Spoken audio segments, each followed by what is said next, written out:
क्योंकि एक समय श्री रामचंद्र जी जब लंका जाने के लिए समुद्र के ऊपर पुल का निर्माण कर रहे थे, तो रामचंद्र जी चेक कर रहे थे कि भैया बैठे हुए थे वहां पे और अपने हाथ से पत्थर उठा उठा के पानी में डाल रहे थे। तो पत्थर उठाया, पानी में डाला, वो डूब गया। दूसरा उठाया, डाला, वो भी डूब गया। अब पास में ही जामवंत जी बैठे हुए थे। तो जामवंत जी ने पूछा कि हे भगवान,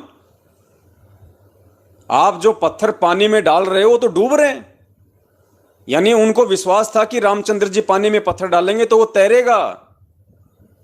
तो उन्होंने बड़े आश्चर्य से पूछा कि हे भगवान, अब क्या होगा, पुल कैसे बनेगा, और कोई चारा है नहीं, और भगवान आप अपने हाथ से पत्थर डाल रहे हो, आप ये पत्थर इस पानी में छोड़ रहे हो और ये डूब रहे हैं। तो रामचंद्र जी ने कहा कि जामवंत, मैं जिसको एक बार छोड़ देता हूं वो फिर डूबता ही डूबता है। जिसको मैंने छोड़ दिया, अर्थात राम ने जिसको छोड़ दिया, वो डूबेगा ही डूबेगा, उसका बचाने वाला कोई नहीं धरती पे। तो पुण्यात्माओं, अब हमने समझना है कि वो असली राम कौन है, वो आदि राम कौन है। परमात्मा कहते हैं राम राम सब जगत बखाने, त्रेता वाले दशरथ पुत्र राम को तो सब कहते हैं राम राम राम, लेकिन उस आदि राम को कोई नहीं जानता। राम राम सब जगत बखाने, पर आदि राम कोई बिरला जाने।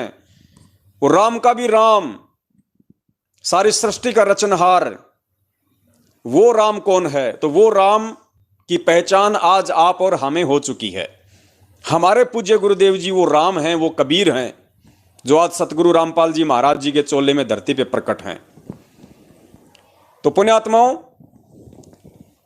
बरवाला कांड के बाद जब परमेश्वर ने मीडिया को यह कहा कि राष्ट्रीय समाज सेवा समिति मेरी नहीं है, आपके ऊपर इतने इल्जाम है सर, आपके ऊपर इतने इल्जाम